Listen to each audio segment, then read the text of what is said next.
Blood pressure बढ़ जाता हो तो घबराहट होने लगती है, सिर दर्द हो, मन में चिंताएं हो, मन अशांत रहता हो, किसी काम में मन ना लगता हो, स्वभाव चिड़चिड़ा हो गया हो, क्रोध ज्यादा आता हो, ऐसे लोगों के लिए ये जो हम उपाय बता रहे हैं बिल्कुल ये घरेलू नुस्खा है, घरेलू उपाय है। और इसमें हमारे दो फायदे हैं। इसमें तन तो स्वस्थ होता ही है, संग संग में भगवान का भजन भी हो जाता है। क्या करना है? सुबह सूर्योदय के पहले उठना है। सूर्योदय ना हो पाए उसके पहले ही सो करके उठ जाओ। वैसे गांव में तो सभी लोग सूर्योदय के पहले ही जाग जाते हैं। हो सके तो स्नान कर लो, संभव ना हो अगर स्नान नहीं भी कर पाए हैं तो हाथ पैर धुल करके किसी एकांत जगह पर आंख बंद करके बैठ जाओ। स्नान कर लिए तो भगवान के सामने जाकर के बैठ जाओ। मानो स्नान नहीं किए, मंदिर में प्रवेश नहीं कर पा रहे हैं तो किसी एकांत सी जगह पर, मानो खेत में हो तो किसी पेड़ की छांव में बैठ जाओ। अगर कहीं और जगह पर हो तो वहां कोई एकांत जगह मिले तो वहां बैठ जाओ। सुबह ये उपाय करना है 8 बजे के पहले पहले, हो सके तो सूर्योदय के पहले ही करो। क्या करना है? मात्र 15 मिनट का समय, ज्यादा समय नहीं। कितना समय? केवल 15 मिनट। सुख आसन में पालथी लगा करके बैठ जाएं और अपने शरीर को एकदम ढीला छोड़ दें। धीरे धीरे आंखों को बंद कर लें और आंखें बंद करके जो आपके इष्ट हैं, भोले बाबा इष्ट हैं कि श्याम जी इष्ट हैं कि राम जी इष्ट हैं कि देवी मैया, जो भी आपके इष्ट हैं उनके स्वरूप को अपने हृदय में प्रकट करने का प्रयास करें। मानो आप ठाकुर जी को अगर अपना इष्ट मानते हो तो नेत्र बंद करके ठाकुर जी के स्वरूप का स्मरण पहले करो। तो जब हम अपने हृदय में भगवान की झांकी को प्रकट करने का प्रयास करते हैं तो पहले ध्यान भगवान के चरणों का किया जाता है। पहले भगवान के चरण देखने का प्रयास करो। चरणों से धीरे धीरे ऊपर की ओर अपनी दृष्टि को ले जाओ।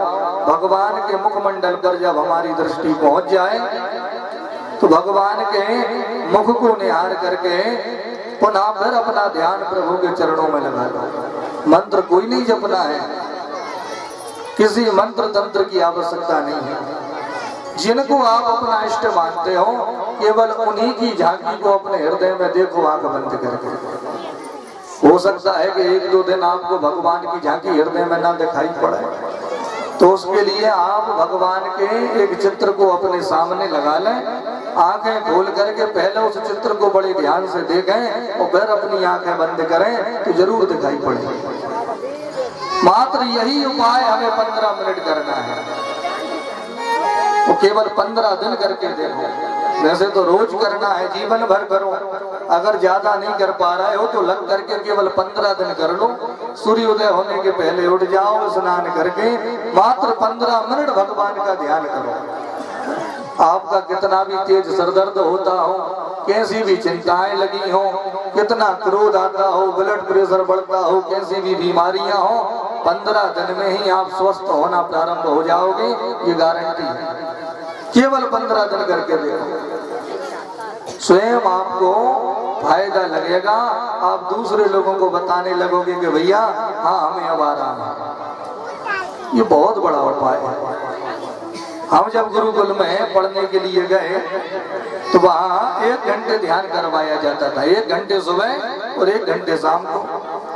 अब छोटे छोटे सब विद्यार्थी वहाँ विद्याध्ययन करते थे। हम स्वयं 8 वर्ष के थे तभी गुरुकुल पहुंच गए।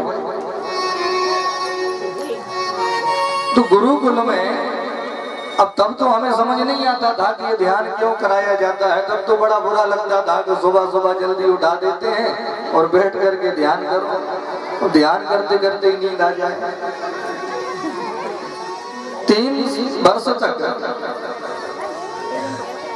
जहाँ हम पहले विद्याध्ययन करने गए वहाँ लगातार हम 3 वर्ष तक रहे। उसके बाद फिर दूसरे गुरुकुल चले गए। तो 3 वर्ष में एक भी बार ना तो हमारा सिर दर्द हुआ, ना बुखार आया, ना बदन दर्द हुआ, ना किसी प्रकार की शरीर में कोई समस्या। अब उस समय तो समझ नहीं, लेकिन ये हुआ कैसे? धीरे धीरे जब ये बात जानने का प्रयास किया तो कई लोगों ने हमें बताया कि भैया गुरुकुल में जो ध्यान करवाया जाता है वो इसीलिए करवाया जाता है ताकि तुम्हें कोई बीमारी ना हो। बीमारी हुई नहीं, इतनी बड़ी बात।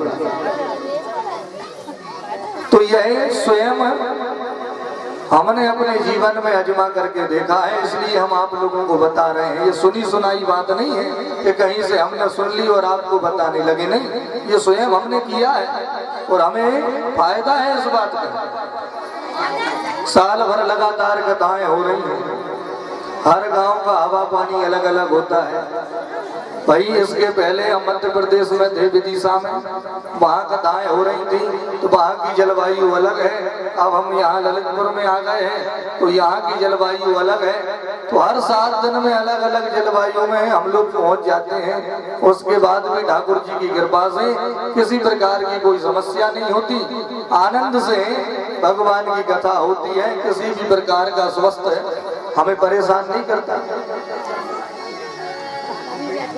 इसलिए हम आप लोगों को बता रहे हैं कि जो बड़ी बड़ी बीमारियों में हम डॉक्टरों को लखपति बना रहे हैं, तो मेरे भाई बहन 15 मिनट ये भी तो कर लो, इसमें आपकी बहुत सी मेहनत की कमाई बचने लग जाएगी जो व्यर्थ में ही आप रोज गवा रहे हो। केवल 15 मिनट। बोलिए राधे राधे। हिरण्यकश्यप को जब मालूम लगा कि मेरा बेटा प्रहलाद नित्य नारायण नारायण का कीर्तन करता है, तो उस दुष्ट ने प्रहलाद को पकड़ के 20 सभा में खड़ा कर लिया। वो प्रहलाद से कहा कि आज हम तुम्हें जिंदा नहीं छोड़ेंगे, पहले तो तुम्हारे नारायण को मारेंगे जिसका तुम्हें इतना अभिमान है, उसके बाद में फिर हम तुम्हें भी जिंदा नहीं छोड़ेंगे। तो ये बताओ कि कहाँ है तुम्हारा नारायण? प्रहलाद ने कहा पिताजी अब प्रश्न ही गलत कर रहे हो, ये पूछो कि कहाँ नहीं है हमारे नारायण। वो तो हर जगह है, नदियों में, पहाड़ों में, वृक्षों में, सरोवरों में, तालाबों में, झरनों में, हमारे भीतर, तुम्हारे इस पूरे महल के भीतर, महल में लगे हुए प्रत्येक खम्भ में मेरे नारायण का वास है। हिरण्यकश्यप ने कहा मेरे सामने जो खंभा है क्या तेरा नारायण इसके भीतर भी है? प्रहलाद जी ने कहा पिताजी मेरे प्रभु इस खंभे के भीतर भी है। इतना सुना अपनी जगह से खड़ा हुआ और जोर का प्रहार खंभे के ऊपर किया तो खंभा बीच में से फट गया और भगवान नरसिंह बन करके प्रकट हो गए। बोले नरसिंह भगवान की। दोपहर के समय भगवान का अवतार हुआ तो दोपहर में ऐसे नहीं मार सकते, तो युद्ध करने लगे। युद्ध करते करते जैसे ही शाम का समय हुआ कि उसको पकड़ा, वो घर की दहली में अपनी जंघा पर लेटा करके भगवान बैठे। नरसिंह भगवान ने कहा बताओ अब मरोगे कि नहीं मरोगे? इसने कहा पकड़ भले ही लिया हो, मार नहीं सकते। क्यों नहीं मार सकते? क्योंकि मुझे ब्रह्मा जी ने वरदान दिए हैं। क्या वरदान दिए हैं? बोले ब्रह्मा ने हमें वरदान दिए हैं कि दिन में मरूं ना रात में मरूं। प्रभु ने कहा कि देखो और बताओ दिन है कि रात है? अब इसने देखा कि ना तो दिन है ना रात है, गोधूली बेला का समय है, शाम का समय है। एक वरदान बेकार हो गया। कोई बात नहीं है, हमें तो और भी वरदान मिले हैं कि भीतर मरो ना बाहर मरो। तो भगवान ने कहा अभी भीतर हो के बाहर हो। इसने देखा कि मैं आधा तो भीतर हूँ और आधा बाहर हूँ, ना तो मैं भीतर ही हूँ ना बाहर ही हूँ। तो ये वरदान भी बेकार। एक और वरदान दिया है कि ऊपर मरूं ना नीचे मरूं। तो कहाँ हूँ इस समय? तो ये तो नरसिंह भगवान की जंघा पर बीच में लटका हुआ था, ना तो ऊपर था ना नीचे था। तो ये वरदान भी बेकार। एक और वरदान दिया है कि नर से मरूं ना सिंह से मरूं। प्रभु ने कहा हमें देख करके बताओ कि हम कौन है। अब इसने देखा कि आधे तो नर हैं और आधे सिंह हैं, दोनों ही हैं और दोनों ही नहीं है। तो ये वरदान भी बेकार। हमें ब्रह्मा ने वरदान दिया है कि ब्रह्मा के 12 महीनों में किसी महीने में ना मरो। भगवान ने कहा हम जानते थे, इसलिए तुम्हारे लिए स्पेशल 13वां महीना तैयार करके आए हैं, अधिक मास पुरुषोत्तम का महीना। 13 महीने भी होते हैं, अगर मालूम होता तो 13 महीनों का वरदान मांगते, लेकिन कोई बात नहीं है। हमें एक और वरदान मिला कि अस्त्र से मरू ना शस्त्र से मरू। भगवान ने अपने नुकीले नाखून दिखाए और कहा ये बताओ ये अस्त्र है कि शस्त्र है। अब ये घबराने लगा और समझ गया एक एक करके मेरे सब वरदान बेकार हो रहे हैं, अब मैं बचने वाला नहीं हूँ। फिर से ध्यान आया, रुको रुको, एक और वरदान मिला है। कौन सा? बोले ब्रह्मा की सृष्टि में किसी से ना मरो। अब कैसे मारोगे बताओ? ब्रह्मा जी ने वरदान दिया है तो उनकी सृष्टि में जितने जीव जन्मे हैं मैं उनमें किसी से ना मरूं।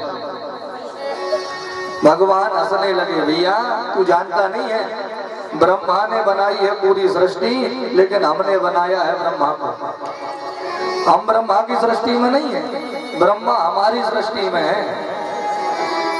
नरसिंह भगवान ने नुकीले नाखूनों से हिरण्यकश्यप के सीने को फाड़ दिया और इसे मार करके भगवान ने इसकी हड्डियों को निकाल दिया। बोले नरसिंह भगवान की। प्रसन्न हो गए नरसिंह भगवान। प्रहलाद को अपनी गोद में बैठाल करके स्नेह से अपना हाथ सर पर रख दिया तो कहा बेटा तुम्हें इतना भरोसा था, मानो अगर हम खंबे से ना निकलते फिर। प्रहलाद ने कहा कैसे नहीं निकलते? अरे भाई जब खंबे में हो तो निकलना तो पड़ता हमको, लेकिन तुमने कैसे जाना कि हम खंबे के भीतर हैं? प्रहलाद ने कहा कि एक बार मेरे पिताजी ने मुझे पहाड़ से नीचे भिगवाया, अब मैं धीरे धीरे नीचे जा रहा था, तो नीचे जाते जाते एक शिला पर लगी हुई चिपकी हुई एक चींटी को मैंने देखा जो शिला पर चढ़ रही थी। अब मैंने विचार किया कि यहाँ दूर दूर तक जीवन है ही नहीं, और शिला पर ये जो चींटी है इसको भोजन की और जल की व्यवस्था कौन करता है? तो यहाँ कोई आ ही नहीं सकता, तो यहाँ इस चींटी को कहाँ से तो भोजन मिल जाता है, कहाँ से जल मिल जाता है। उस समय भगवान मैं जान गया कि उस शिला पर चींटी को भी जलपान की व्यवस्था आप ही करते हो। उस दिन मुझे भरोसा हो गया कि आप कण कण में हो, आप हर जगह हो, आप सर्वत्र हो। जब मुझे ये भरोसा हुआ तो मैंने कह दिया कि खंबे में भी हो, तो खंबे से आप निकल गए तो ये सिद्ध भी हो गया कि आप हर जगह रहते हो। प्रहलाद छोटे से हैं, प्रहलाद की मीठी मीठी बातों से नरसिंह भगवान इतने प्रसन्न हुए कि कहा बेटा कोई वरदान मांगो। प्रहलाद जी ने कहा प्रभु अरे बिन मांगे ही इतना दे दिया आपने कि अब मैं क्या मांगा? नरसिंह भगवान ने कहा हमने तो कुछ नहीं दिया। प्रहलाद जी ने कहा एक बात बताओ कि ब्रह्मा जी कौन है? नरसिंह भगवान ने कहा ब्रह्मा जी हमारे ही बेटा है, आपके बेटा है। तो क्या कभी अपने पुत्र ब्रह्मा को आपने गोद में बैठाल करके खिलाया है? नहीं खिलाया। अरे जो सुख आज तक ब्रह्मा जी को नहीं प्राप्त हुआ वह सुख मुझे बिन मांगे आपने दे दिया प्रभु। मुझे अपनी गोद में बैठा लिया, अपना हाथ मेरे सिर पर रख दिया, अब भला क्या मांगू मैं आपसे? अब मुझे कुछ नहीं चाहिए, बस एक कृपा कर दो। मेरे पिताजी बहुत बड़े पापी थे, इनको नरक में मत भेजना। भाई कैसे भी हो आखिर थे तो मेरे पिता। हंस करके नरसिंह भगवान ने कहा प्रहलाद अरे तुम्हारे जैसे भक्त जिस कुल खानदान में जन्म लेके आते हैं उसकी 21 पीढ़ियां कभी नरक में नहीं जाती, 21 पीढ़ियों का कल्याण हो जाता है। अरे ये तो तुम्हारे पिताजी थे, इनकी मुक्ति हो गई है। जो भगवान का नाम लेकर के मर जाते हैं वो भी भवसागर से पार लग जाते हैं। अब जो भगवान की गोद में मरा हो वो भला नरक जाएगा क्या? हिरण्यकश्यप का उद्धार हुआ, प्रहलाद पर प्रभु ने कृपा की, प्रहलाद को राजा बना दिया। प्रसन्न होकर के नरसिंह भगवान ने कहा कि राज्य करो और एक मनवंतर में तुम्हें स्वर्ग का राज्य भी प्राप्त होगा, एक मनवंतर में तुम भी इंद्र बनोगे। हमारे 14 मनवंतर होते हैं और सभी मनवंतर के अलग अलग इंद्र होते हैं। तो एक मनवंतर में प्रहलाद जी को भी स्वर्ग का राज्य मिलता है और वह भी इंद्र बनते हैं। बोलिए राधे राधे। इस प्रकार से भगवान अपने भक्तों का सदैव ध्यान रखते हैं, उन पर कृपा करते हैं। लेकिन कृपा कब करते हैं? जब भक्त भी प्रहलाद के जैसे हों, बनावटी भक्त ना हो।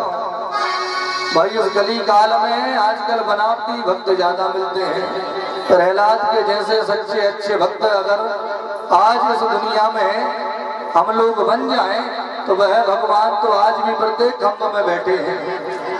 नरसिंह बसे प्रति खंबन में, पर कालन को प्रहलाद का। तुम अगर प्रहलाद बन जाओ तो वह तो आज भी खंबा फाड़ करके बाहर आने तैयार बैठे हैं। इसलिए मेरे भाई बहन अपने मन के भाव को प्रहलाद के जैसा बनाओ और खूब श्रद्धा से मन से भगवान के नाम को गाओ, इसमें ही हमारा कल्याण होगा। कि कौरव देशों और पांडव थे